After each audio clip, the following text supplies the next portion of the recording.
계시록 9장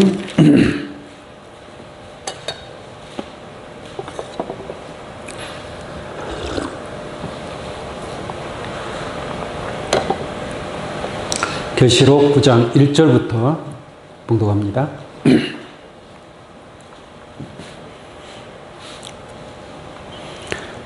다섯째 천사가 나팔을 불매 내가 보니 하늘에서 땅에 떨어진 별 하나가 있는데 저가 무저갱의 열쇠를 받았더라. 저가 무저갱을 여니 그 구멍에 큰 풀무에 연기 같은 연기가 올라오매 해와 공기가 그 구멍의 연기로 인하여 어두워지며 또 황충이 연기 가운데로부터 땅 위에 나오매 저희가 땅에 있는 전갈의 권세와 같은 권세를 받았더라. 저희에게 이르시되 땅에 풀이나 푸른 것이나 각종 수목은 해하지 말고 오직 임하에 하나님의 입맞지 아니한 사람들만 해야라 하시더라. 그러나 그들을 죽이지는 못하게 하시고 5달 동안 괴롭게만 하게 하시는데 그 괴롭게 함은 전갈이 사람을 쏠 때에 괴롭게 함과 같더라. 그날에는 사람들이 죽기를 구하여도 얻지 못하고 죽고 싶으나 죽음이 저희를 피하리로다. 아멘. 네, 계시록 9장 1절로 6절까지 봉독해 드렸습니다. 네, 오늘 이 말씀을 통해서 다섯째 천사 나팔 첫째화라는 제목으로 말씀을 증거하도록 하겠습니다. 이게 다섯째 천사의 나팔은 몇째 화에 해당된다는 얘기? 첫째 화에 해당된다라는 뜻의 제목이 되겠습니다. 계시록 9장 1절로 6절까지 말씀을 통해서 첫째와 다섯째 천사 나팔에 관해서 알아보도록 하겠습니다. 지난 시간에는 첫째 천사의 나팔부터 넷째 천사의 나팔까지 불었죠. 불고 난 뒤에 공중에 날아가는 독수리가 땅에 거하는 자들에게 화가 3번 있을 것을 예언하고 있습니다.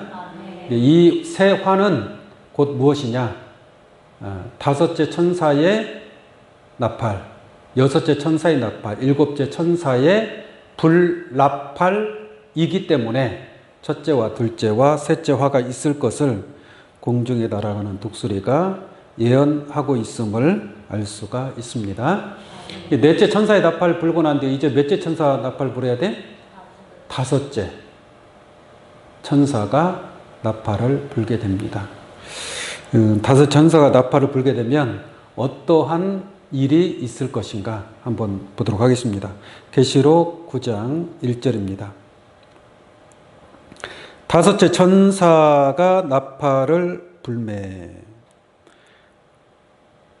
내가 보니 하늘에서 땅에 떨어진 별 하나가 있는데 저가 무저갱의 열쇠를 받았더라 라고 말씀하고 있습니다. 다섯째 천사가 나팔 불 때에는 하늘에서 땅에 떨어진 별 하나가 있더라 이 말이에요. 그 별은 언제 떨어졌을까요? 셋째 나팔 불 때에 하늘에서 땅에 떨어진 별입니다. 계시록 8장 10절에 보니까 셋째 천사가 나팔을 부니 햇불같이 타는 큰 별이 하늘에서 뭐예요? 떨어져 라고 말씀하고 있죠. 이 하늘에서 떨어진 이 별이 다섯째 천사가 나팔 불 때에 또 출현을 하는 겁니다. 출현을 하는데 다시 볼게요. 9장 1절 다섯째 천사가 나팔을 불매 내가 보니 하늘에서 땅에 떨어진 별 하나가 있는데, 이게 셋째 천사 나팔 불 때 떨어진 별로 이해하시면 되겠습니다. 별 하나가 있는데 저가 뭘 받았다 그래요? 무저갱의 열쇠를 받았다. 이 하늘에서 떨어진 별이 참 대단한 자입니다. 대단한 자예요.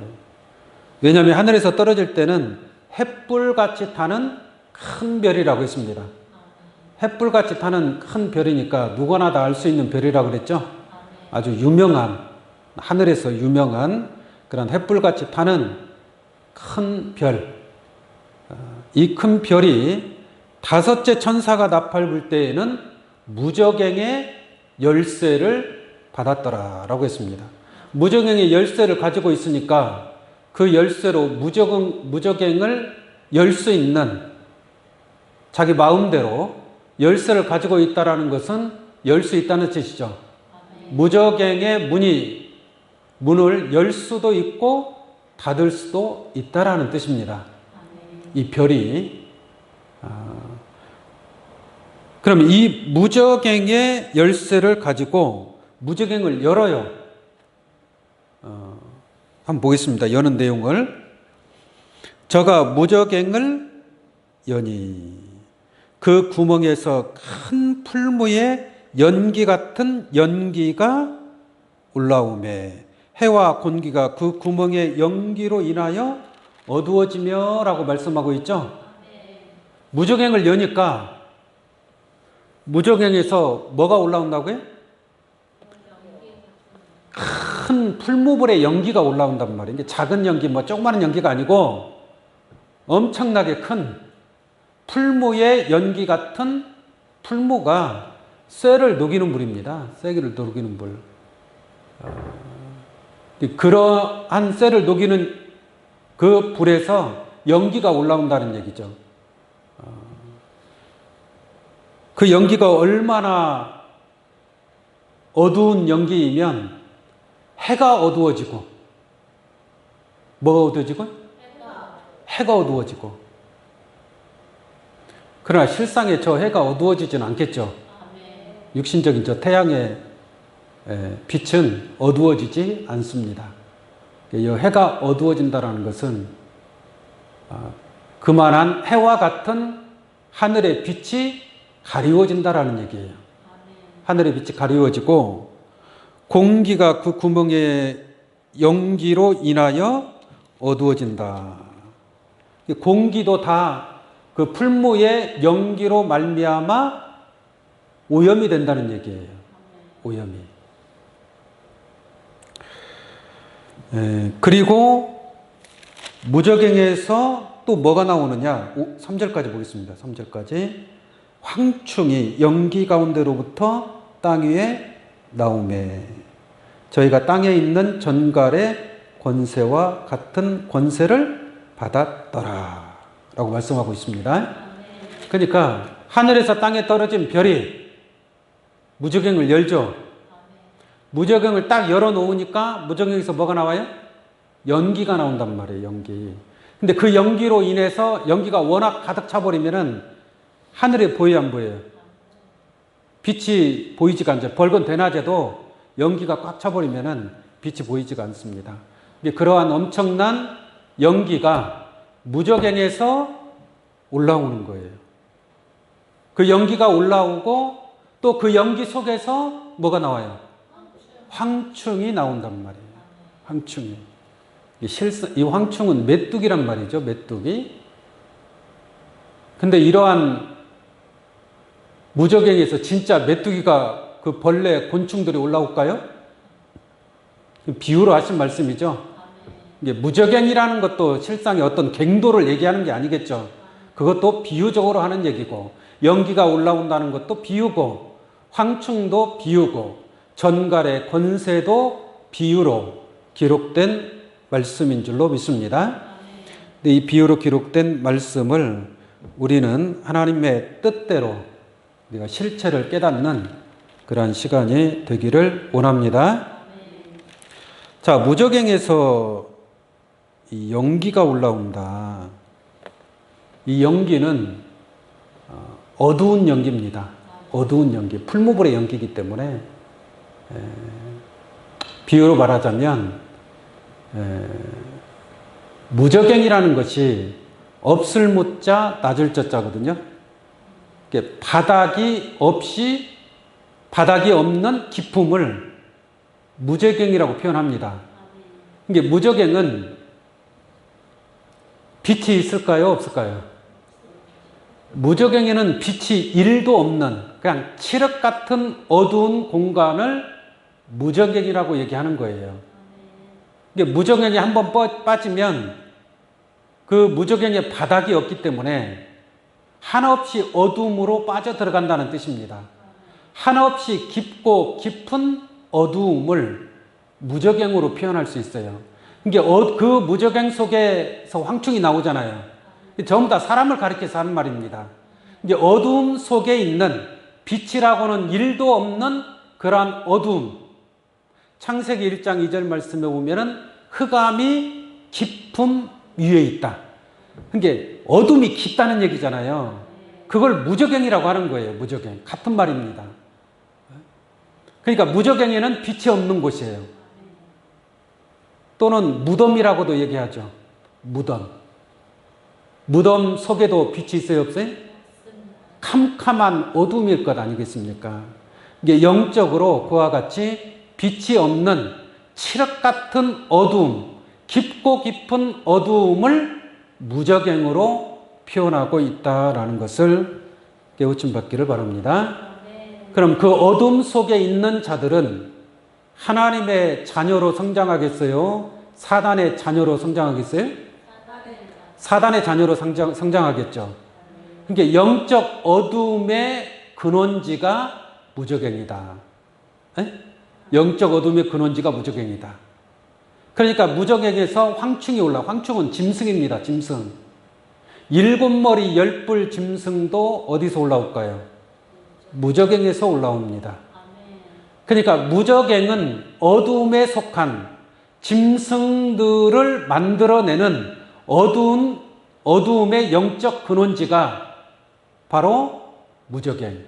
이게 무저갱에서는 수많은 황충들이 나오고 또 정갈의 권세를 가진 자들로 출현하게 되어 있다라는 것을 깨닫기를 바랍니다. 그러면 무저갱은 빛이 없는 곳이다. 그럼 무저갱에 반대되는 개념은 무엇일까요? 무저갱의 반대적인 것을 생각한다면 뭘 생각할 수 있겠어요? 무저갱은 빛이 없는 곳. 그 반대는 빛이 가득 찬 곳. 빛이 가득한 곳이 어디예요? 궁창입니다. 궁창. 궁창에는 뭐가 있어요? 해와 달과 별들이 있죠. 그러니까 저 하늘 궁창에는 육신적으로 저 하늘에는 태양이 있잖아요. 달의 빛이 있지 않습니까? 또 수많은 별들이 있어요, 없어요? 수많은 별들이 아름다운 빛을 발하고 있잖아요. 그러니까 하늘 궁창은 빛이 가득한 곳이에요. 그러나 그 반대로 무저갱은 어두움이 칠흑 같은 어두움, 그 깊이가 끝이 없는 어두움이 바로 무저갱이다. 그렇게 이해하시면 될 줄로 믿습니다. 여러분들이 지금 거하는 곳은 어디예요? 하늘 궁창이라는 곳이에요. 빛이 비춰지고 있다는, 진리의 빛이 있는 줄로 믿습니다. 태양과 같은 하나님의 말씀의 빛이 비춰지고 있다. 여러분들이 거하는 처소는 하늘 궁창이지만 그러나 어둠에 속한 자들, 그야말로 무저갱, 끝없는 어둠에 빠져들어간 그 무저갱에 거하는 자들에게는 빛이 없다는 얘기예요. 빛이. 그 빛이 없는 어두운 가운데에서 나타나는 자들이 바로 황충이고 짐승들이다라는 것을 깨우침 받기를 바랍니다. 계시록 11장 7절을 한번 보겠습니다.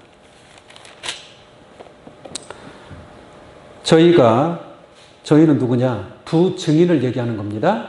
두 증인. 저희가 그 증거를 마칠 때에, 이게 두 증인이 함께 증거를 맞춰야 안 맞춰요? 맞춰야 되겠죠. 두 증인 중에서 하나가 떨어져 나가면 돼야 안 돼? 근데 신천지에서는 두 증인 중에 하나가 떨어져 나가요. 그리고 다른 사람을 또 세워요. 그거를 지팡이 같은 갈대라고 얘기를 해요. 이게 자기 멋대로 성경을 해석하는 거예요. 여기서 보면은 두 증인은 한 사람이 떨어져야 똑같이 사명을 감당해요? 똑같이 사명을 감당하는 자들인 줄로 믿습니다. 똑같이 어떻게 되는가 볼까요? 7절. 저희가 그 증거를 마칠 때에 무적행으로부터 올라오는 짐승이 저희로 더불어 전쟁을 일으켜 저희를 이기고 저희를 죽일 터인즉 그랬죠? 이게 두 증인이 함께 무적행으로부터 올라오는 짐승에 의해서 죽임을 당하는 줄로 믿습니다. 성경에 이렇게 기록되어 있으니까 이대로 이루어져야 되겠죠? 만약에 성경하고 틀리게 이루어지면 그건 진리예요, 비진리예요? 그건 비진리예요. 보세요. 무적행으로부터 올라오는 짐승이 어디에서부터 올라와요?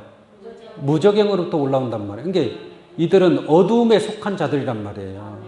사단에 속한, 황충이라고 하는 이 메뚜기 떼는 사단의 군대를 상징하고 있습니다. 사단의 군대니까 얼마나 어두운 가운데 있으면 사단을 쫓아가겠냐고요. 얼마나 어둡고 캄캄하면. 그래서 무적행에서 짐승이 올라온다라는 것을 알 수가 있고, 이 짐승들이 출현하는 그 장소가 곧 무엇이다? 무적행이다 이 말이에요. 무적행. 계시록 17장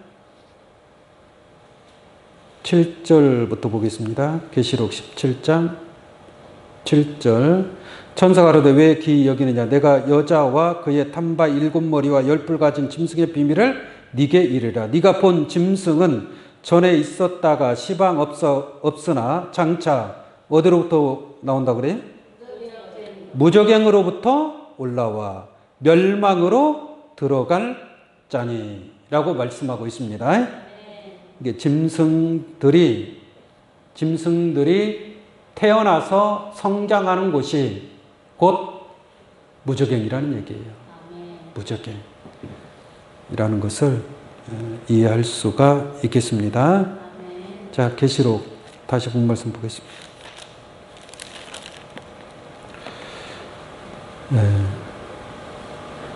그리고 무적행에서 연기가 올라온다 그랬죠? 이 연기는 실상 어떤 풀무불의 연기를 얘기하는 것이 아니고 이 연기는 비진리를 가리키고 있습니다. 비진리. 거짓 복음.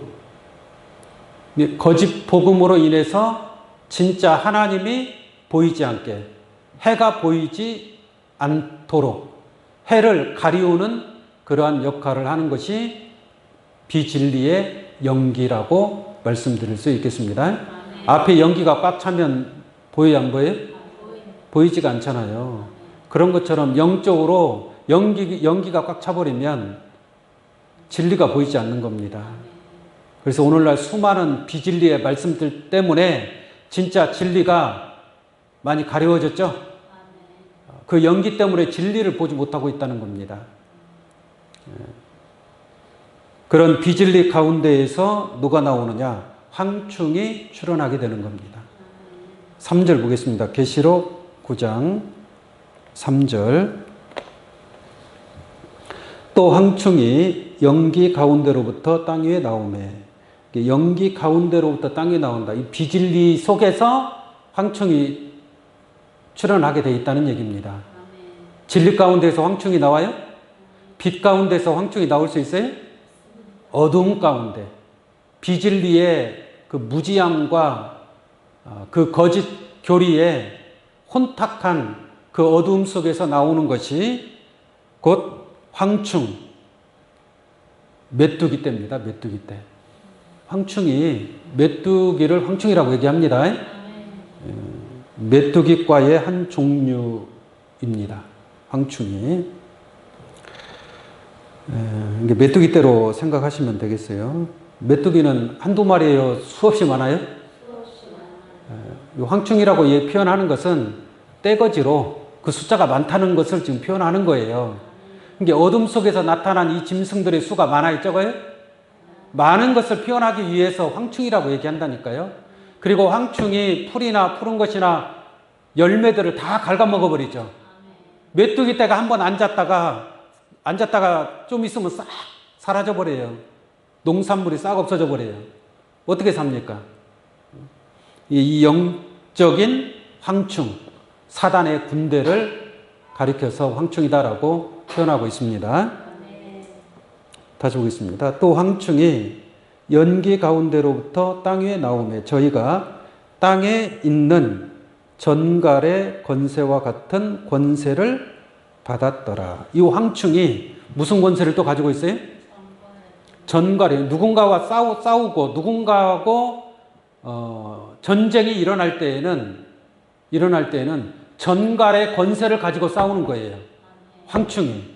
무서워요, 안 무서워요? 그냥 메뚜기 때는 그냥 채소 갉아먹고 날아가 버리잖아요. 근데 이들이 전갈의 권세를 가지고 있다고 생각을 해봐요. 그 수많은 메뚜기 떼가 얼마나 숫자가 많습니까? 에? 그들하고 전쟁하면 이기겠어요? 에? 아까 두 증인도 무정에서 올라오는 짐승에 의해서 죽임을 당한다고 그랬죠. 아주 무시무시한 이런 황충이 전갈의 권세를 가지고 나타나는 거예요. 이 황충을 말하자면 사람을 가리켜서 황충이라고 얘기하는 겁니다. 이게 사단에 속한 비진리에 속한 수많은 군대가 황충, 사단의 군대가 바로 메뚜기 떼와 같은 황충의 군대다라고 말씀드릴 수 있습니다. 이 황충의 모양에 관해서 설명하고 있는 게 있어요. 7절 한번 보겠습니다. 7절. 황충들의 모양이 나오죠. 황충들의 모양, 메뚜기 떼의 모양이니까 메뚜기는 커요, 작아요? 작은 곤충이잖아요. 그죠? 근데 그들의 모양을 보면 전쟁을 위하여 예비한 말들 같고. 갑자기 커졌어요, 안 커졌어요? 전쟁을 위하여 예비한, 전쟁터에서 싸우는 군마와 같다는 얘기예요. 이 황충들이.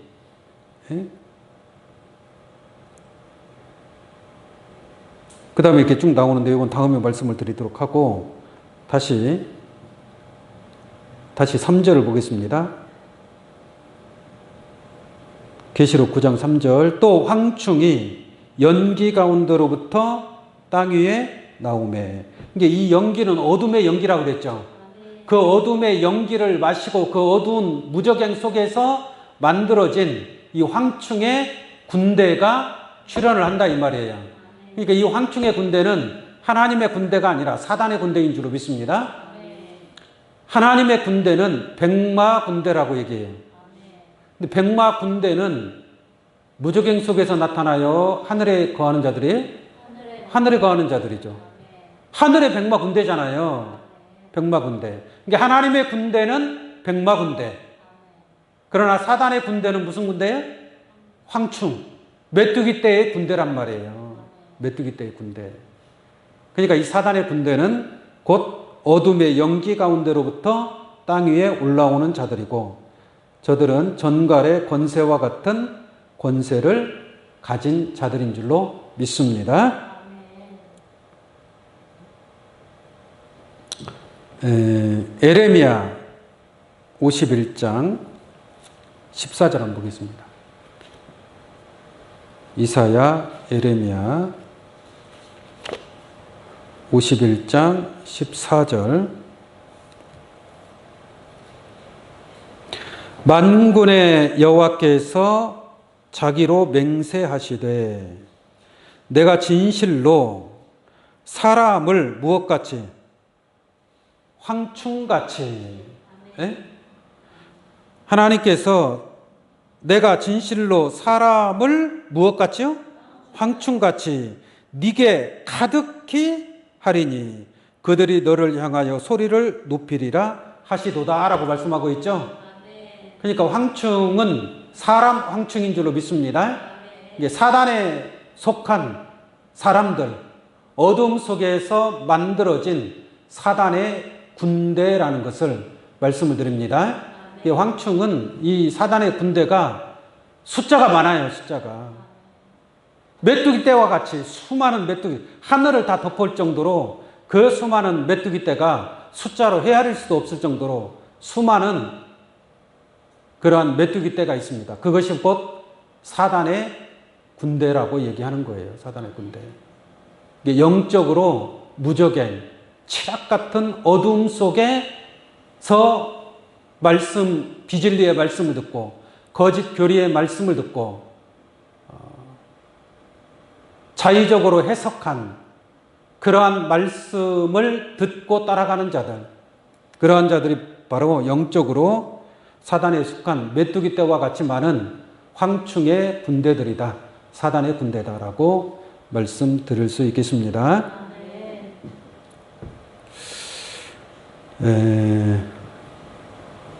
다시 본 말씀 보도록 하겠습니다.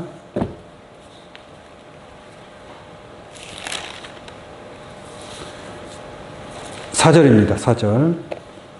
저희에게 이르시되 땅의 풀이나 푸른 것이나 각종 수목은 해하지 말고 오직 이마에 하나님의 인맞지 아니한 사람들만 해야라 하시더라. 근데 이 황충 때가 이 무적행에서 올라왔잖아요. 이들은 사단의 군대라고 그랬죠. 이들이 사단의 군대지만 4절 말씀을 통해서 보니까 하나님께서 뭐라고 하느냐. 저희에게 이르시되 땅의 풀이나 푸른 것이나 각종 수목은 뭐예요? 해하지 말라라고 그랬잖아요. 하나님께서 이 황충들에게 어떻게 해야 될 것을 지시를 내리잖아요. 이게 자기 마음대로 심판하는 게 아니에요.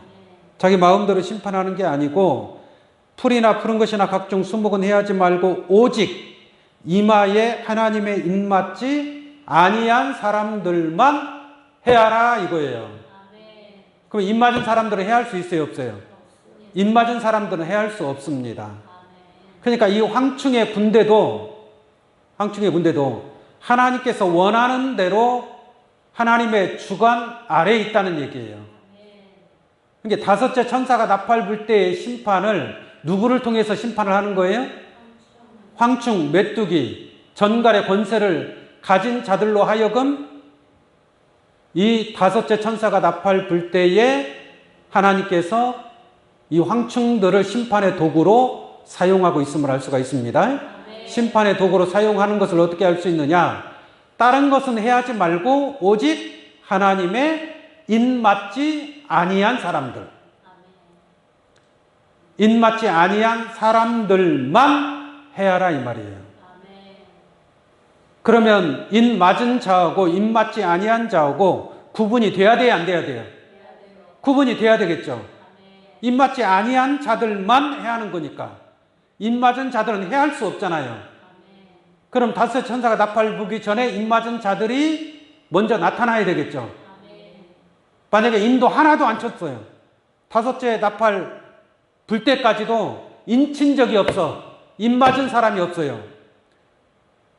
그러면 이 황충 메뚜기 떼가 출현해서 전갈의 권세를 가지고 다 해하는 권세를 가진 거 아니겠습니까? 그러니까 다섯째 천사가 나팔 불기 전에 입맞은 자가 있어야 돼요? 없어야 돼요? 있어야 된다는 얘기예요. 인도 앉혀놓고 다섯째 천사 나팔 끝났다고 말하면 그건 진리예요? 비진리예요? 그럼 비진리죠. 비진리. 지금도 인침받은 자가 없는데 다섯째 천사 나팔 심판이 끝났다고 말하는 것은 그것은 거짓 교리 틀림없는 줄로 믿습니다. 다섯째 천사 나팔 불려면 인치는 역사가 먼저 있어야 된다.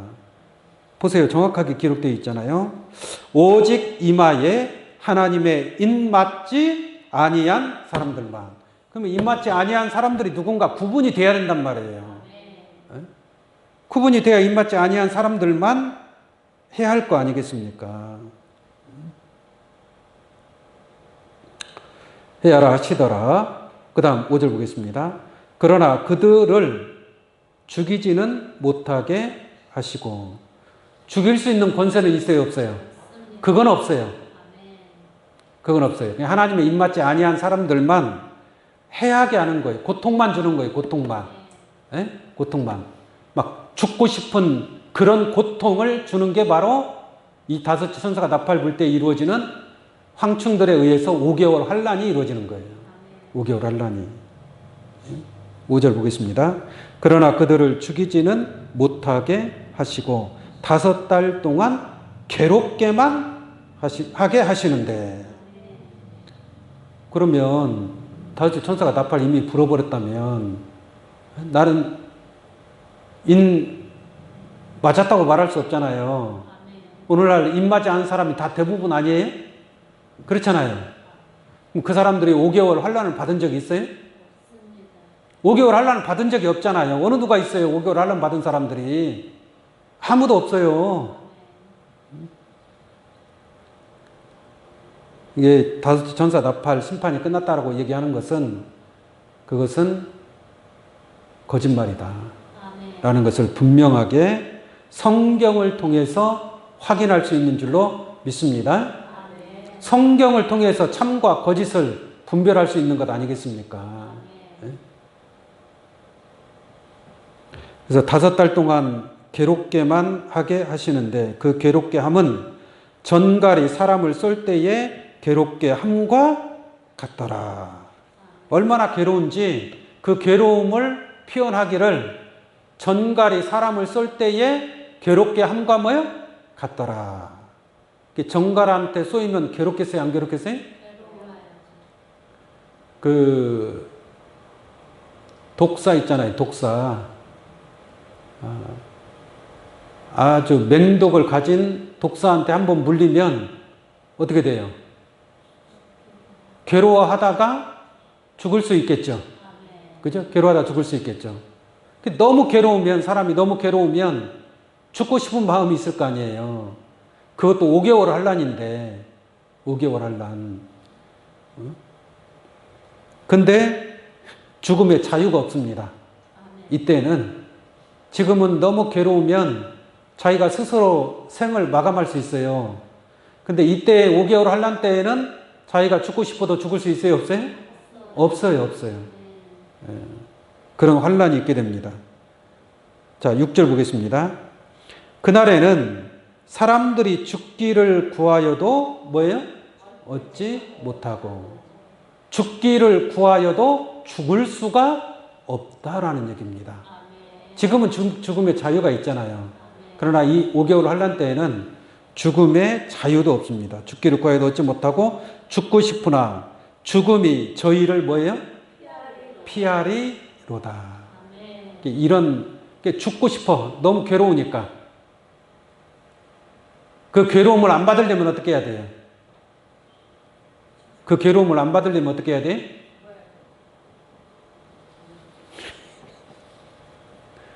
입 맞으면 될 거 아니에요. 예? 입 맞은 자는 해할 수 있다 없다? 없다고 했잖아요. 그러니까 다섯째 천사가 나팔 불기 전에 무저갱에서 황충의 군대가 올라오기 전에 하나님의 입 맞은 자가 되어야 할 줄로 믿습니다. 입 맞은 자는 어떠한 해도 인을 맞았으니까, 인을 맞았다는 것은 하나님으로부터 인정을 받았다는 얘기예요. 하나님으로 인정을 받은 사람은 누가 보호해 주겠습니까? 하나님이 보호해 주는 거예요. 하나님 앞에 인정받지 못한 사람, 인침받지 못한 사람은 너희들은 5개월 환란을 좀 받아라. 5개월 환란을 받게 하기 위해서 무저갱에서 황충이 올라오게 하는 거예요. 그 무시무시한 짐승의 군대에 의해서 입맞지 아니한 사람들은 그러한 고통을, 그러한 괴로움을 당하게 된다라는 것을 깨우침 받기를 바랍니다. 욥이가 환난을 받았죠. 하나님의 허락하에 사단에 의해서 환난을 받았습니다. 너무 막 고통스럽겠죠. 뭐 말로, 그 환난은 말로 표현할 수가 없으니. 그러니까 욥이 죽고 싶겠어요? 안 죽고 싶겠어요? 얼마나 죽고 싶었겠습니까? 한번 그 내용 잠깐 한번 볼까요? 욥기서 3장 20절.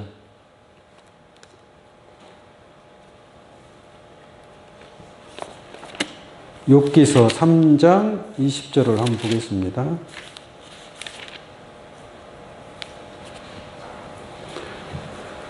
어찌하여 공고한 자에게 빛을 주셨으며 마음이 번뇌한 자에게 생명을 주셨는고. 왜 나를 이 땅에 태어나게 했느냐라고 원망하는 거예요. 차라리 태어나지 않았으면 좋았을 것을, 이런 말입니다. 그 다음에 21절. 이러한 자는 죽기를 바라도 뭐예요? 오지 아니하니. 죽기를 바라도, 이게 욥도 죽을 수 있어요, 없어요? 왜? 목숨은 건드리지 말라 그랬거든요.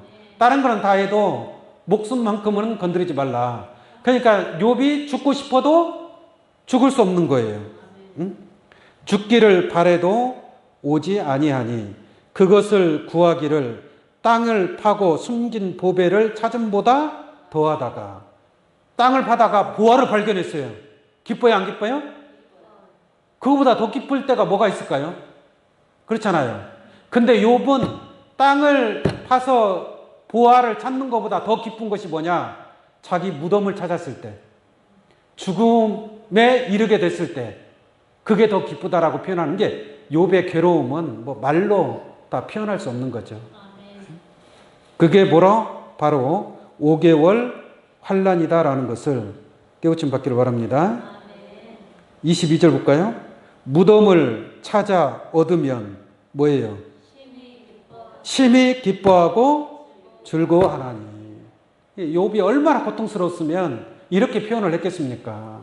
땅을 파서 보화를 찾는 것보다 내 무덤을 찾았을 때 더 기뻐하고 즐거워한다 라고 표현하고 있는 줄로 믿습니다.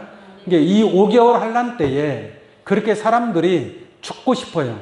죽고 싶으나 죽음이 저희를 피하리로다 라고 말씀하고 있는 줄로 믿습니다. 그러므로 그러한 5개월 환난의 때가 있다 할지라도 여러분들 하나님의 도장을 가진 천사를 통해서 여러분들의 이마에 하나님의 인침받는 귀한 자들이 되기를 원합니다. 하나님의 인침받은 자들은 하나님의 자녀들입니다. 하나님의 자녀들은 하나님께서 끝까지 보호하시고 또한 인도하시고 감싸 주실 줄로 믿습니다. 이러한 말씀을 통해서 참과 거짓을 확실하게 분별하고 오늘날 무적행에서 올라오는 영적인 짐승들이 어떠한 자들인가도 분별할 수 있는 그러한 지혜를 가진 인침받은 하나님의 자녀들로 축복되시기를 예수의 이름으로 축원합니다. 이상으로 말씀을 마치도록 하겠습니다. 기도하겠습니다.